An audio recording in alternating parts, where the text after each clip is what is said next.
Hi everyone, this is Jim and welcome back to my YouTube channel. At ito na nga ang aking kapuso profiles ng Barda.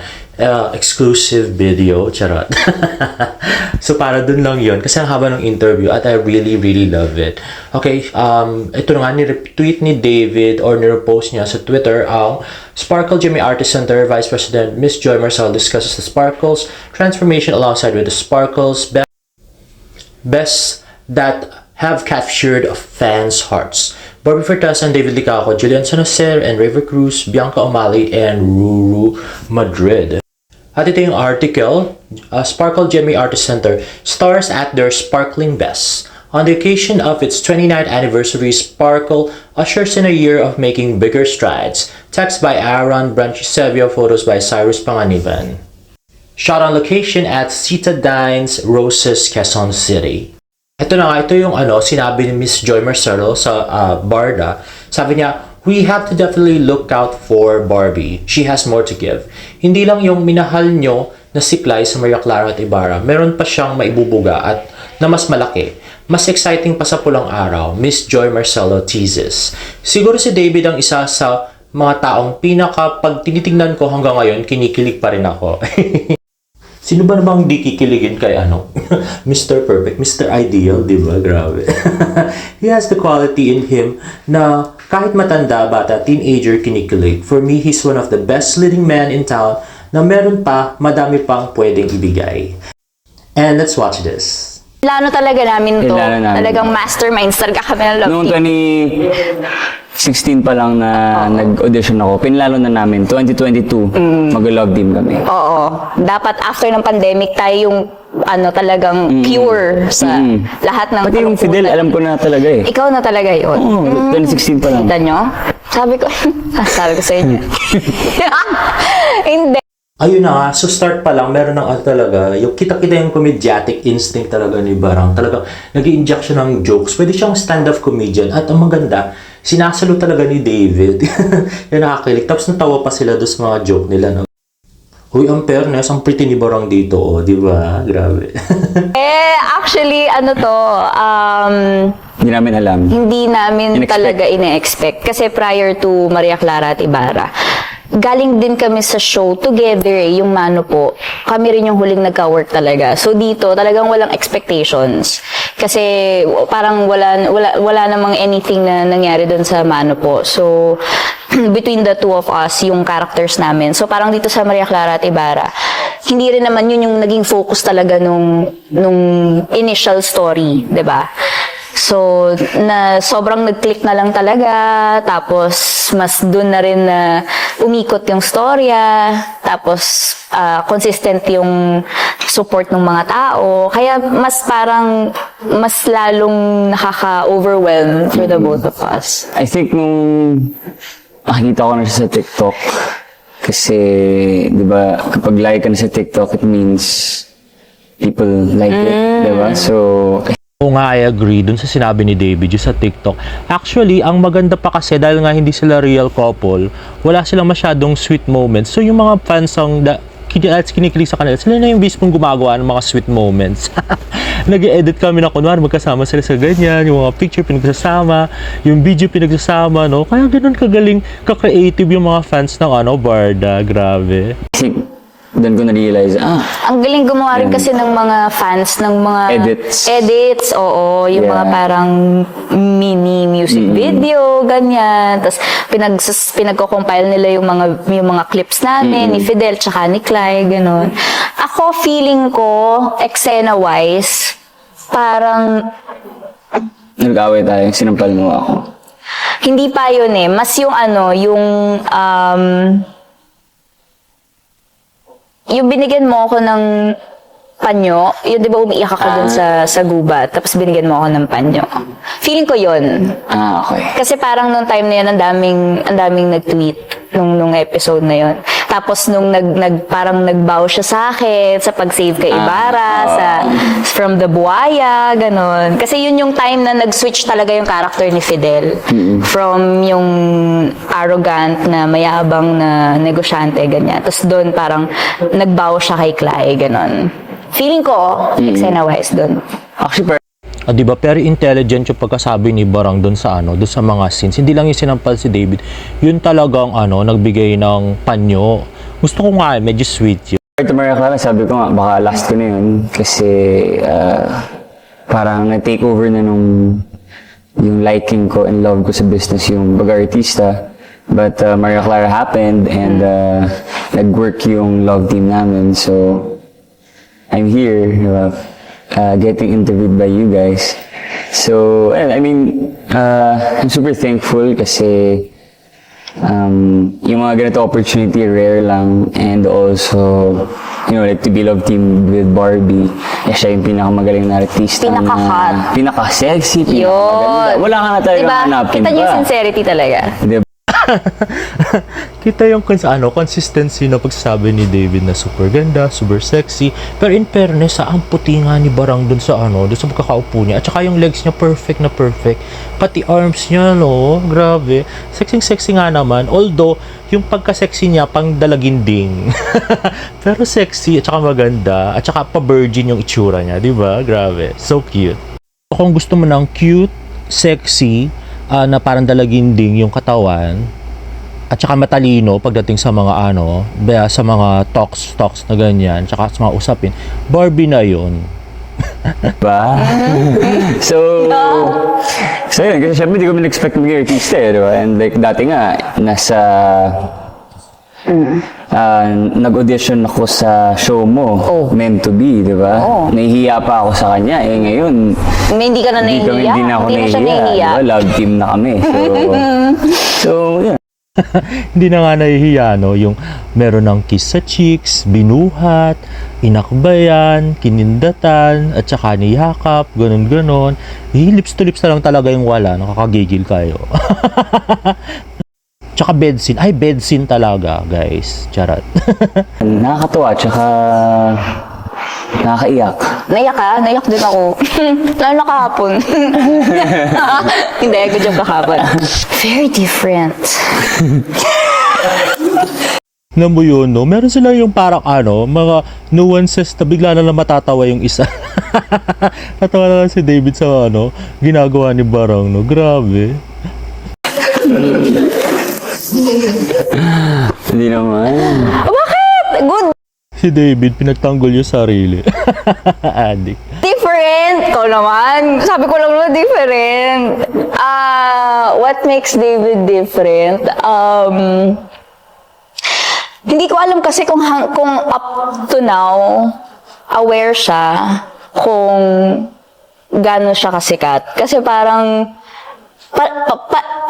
paikot-ikot pa rin siya kasi di ba? Parang kung saan ko pa rin siya nakikita, alam mo yon.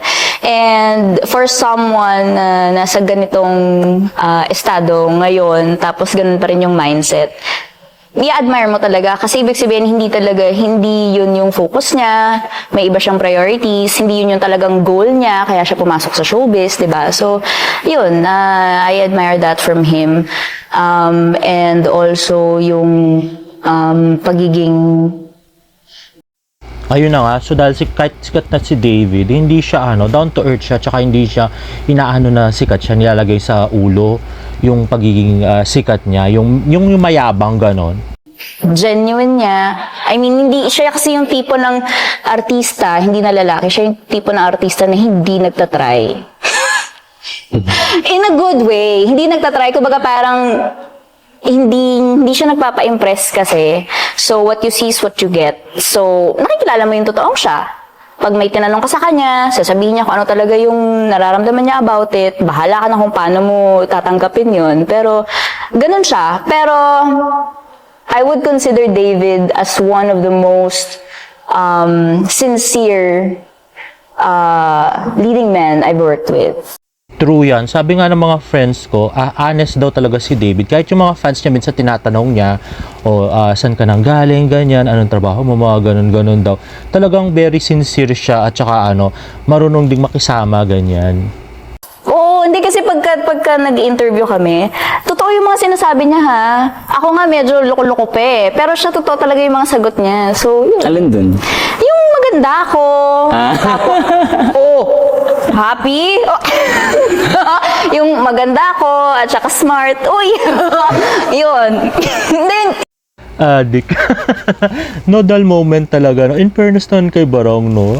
Yung comedic instinct niya, nandun talaga, no? Pang Sunday Pinasaya, no? Hindi boring yung interview kasi nilagyan niya lagi ng jokes. Grabe. mararamdaman mo yung sincerity talaga sa kanya. Tsaka yung walang halong ka-showbizan. Ganun. Gusto ko lang sabihin na napakagaling mong artista and thank you for understanding me. Also, thank you for si David kasi ginijudge ako nito eh. Si David Milan, yun yung stylish niya. Thank you for being a good love team. And I wish you all the best. Tsaka galingan mo sa para video greeting. Wish you all the best. Saan yan? Dick, ginawang video greeting. Pero no, grabe yung words of affirmation niya every time talaga with Barbie. Very consistent since day one. No? Grabe si David. Ano ba yun? Video greeting. Ramdam niyo yung sincerity? Nararamdaman niyo ba? Actually, good, tsaka good influence ka talaga kasi kung di ka yung katrabaho ko, Namula ka neng. malamang mga 2 hours late ako, gano'n. So ngayon, hindi na masyado. Little na lang. Hindi na siya diba? late. Yeah! Ay oo, sobrang good influence ni Barbie sa kanya. Kasi si Barbie hindi mabisyo pa, di ba? Tapos yung laging on time, never daw na late si Barbie, grabe. At saka I remember sinabi ni Barbie do sa Fast Talk, di ba? Masaya ako kasi nagbago ka para sa akin. Grabe, marami pa yon, charat. So, ayun. Tsaka, galingan mo pa at saka lagi mo tatandaan na ang buhay. Why? Weather. Joke lang. Na, syempre gusto ko rin, gaya ng sinabi ko dati sa past interview na sana ma-explore mo pa yung world. So, Ay naku, David, ewan ko sa'yo. Pati mo pa kasi siya isama dun sa sa Australia, sa Taylor Swift, charat. yun lang. Yes. Ibang klase yung naiyak ako. Sobrang Oo. Ako naman, ang ko sa'yo, I hope to meet you soon. O diba, no dull moment pag sila makasama. At saka yung talaga tatawa talaga si David, suporta talaga, no? Grabe. Yun bang every small joke ni Barbie at saka ni Barbie at saka kay David at David kay Barbie, tinatawanan talaga nila. So nakakatawa talaga. Take care, God bless. Take care, God bless. Ang message ko naman sa'yo, David. Chat mo na lang. Oo nga, text ko na lang. Joke. Now na close na tayo. Yeah! Finally, after Finally! 3 years. Oo nga, grabe yung yung mga dati, may isnabang pang mga naganap. Grabe. Hindi, in fairness, feeling ko nag-work talaga na nag-meet tayo halfway. Feeling ko, may effort siya na dumating on time. Tapos ako, pag medyo hindi dumadating sa call time, acceptance. So, nag-meet kami halfway. So, O diba? Acceptance is the key talaga, Barang. Ay, ang cute ni Barang dito sa picture na to. I so love it. Grabe. finally, medyo nagkakatsikahan na kami. So, medyo nakikilala na namin ng isa't isa after 4-5 projects. Finally po, opo. And ang na-discover ko talaga kay David, Yung killer smile. sobrang killer. Kakamatay talaga. Hindi talaga ako tatawid dun. Yung nag-inject din ng joke si David. Oo nga, ang gwapo naman kasi. Grabe. Ay. Hindi, ang na-discover ko talaga kay David kung gaano siya kaseryoso sa mga businesses niya. So, from there, dun ko na-realize yung pagpapahalaga niya sa oras. So, ngayon nagigets ko na why he always needs to leave early, bakit minsan late siya dumadating, nabuo yung understanding na ganun. So, parang from there, nag-start na yung friendship namin na in a mature way na agad, yung ganun. Kasi nakilala na namin yung isa't isa. And also, Well, in all fairness kay Barbie, every time na may interview sila, although dami-dami na nilang interview together as a love team, every time na may interview sila, she has something new to say about David, no? Hindi ko napansin yun. She's so intelligent, no? Grabe. At least hindi yung kung ano yung sinabi niya nung last interview, gano'n na naman yung maririnig mo, no? Ang galing. si David kasi, pwede mo siyang kausapin about the most random things to the most personal things about myself. So, I really appreciate that about you. And, nakikinig kasi siya talaga, nakikinig ka talaga pag kinakausap kita. And naaalala mo yung mga kinikwento ko sa'yo. Kaya minsan natatakot ako. Ano nga yung kinuwento ko sa kanya? Maalala niya yun. Okay lang. So, yun, he really O, di ba? Pati intimate secrets ni Barang, alam niya na. Grabe. Super close na talaga yarn. pays attention sa mga sinasabi ko. He really listens. And pag nagbibigay ka ng advice sa akin, talagang para sa ikabubuti ko talaga. I feel like. So, yun, na-appreciate ko yun from you. And sana dito sa next project natin, mas matulungan pa natin ang isa't isa in terms of alam mo yun, parang pagtanggal bagot sa set, or pagka medyo stress, or pagka challenging yung eksena, yung gano'n. Sana mas magkatulungan pa tayo, and also to make this love team work, diba? Pero, to sum it all up, I'm really thankful dahil parang naging ano ka, anong tawag doon? Solid. Hindi. Liquid. Hindi. Gas? Naging parang, ikaw yung parang naging anchor nitong love team. May ganun pa! O, in fairness talaga, si David talaga yung nagpo-promote ng love team dati, nung sa MK. Kasi nga, si Barbie kasi nga, di ba kami boyfriend siya, so hindi siya pwedeng mag-all out sa fan service, all out sa pagsasabi na, alam mo masabihin niya, minamahal kita Pidel, mga ganun-ganun, di ba? Walang ganun na nangyari kay Barbie. Pero si David meron siyang iniibig kita Clyde na tweet na mga ganun. Tapos pinopromote niya, nire-retweet niya ganun. Nilike niya yung mga tapos kung ano-ano sinasabi niya sa FB. Si Barbie naman puro pa-safe yung mga tweet, di ba? Kasi nga may jowa, di ba? I so love this interview. At saka ang puti ni Barbie dun sa ang perfect ng legs niya. Grabe, pati arms, I so like her, and she's so pretty. At saka yung yung interview na to, na halata nyo, very comfortable na sila sa isa't isa, especially sa mga jokes. Mag-i-inject ng joke si Barbie, sinasalo ni David, tapos magkikengkoy-kengkoy si David, sinasalo ni Barbie. So, it's very, enjoyable to watch. At yun na nga, dahil si Barbie laging merong she has so many new things to say about David. Para sigurong gumagawa rin ng, si Barbie, ng notebook, or, nag-notes din siya, sorry. Nag-notes din siguro siya para pag may interview, may bago siya sasabihin. So, hindi boring yung interview. Every time they have an interview together, it's so nice to watch. I so love it. Okay, now, if you like this video, guys, please give it a thumbs up and please subscribe to my YouTube channel for more Barda updates. See you on my next vlog. Bye!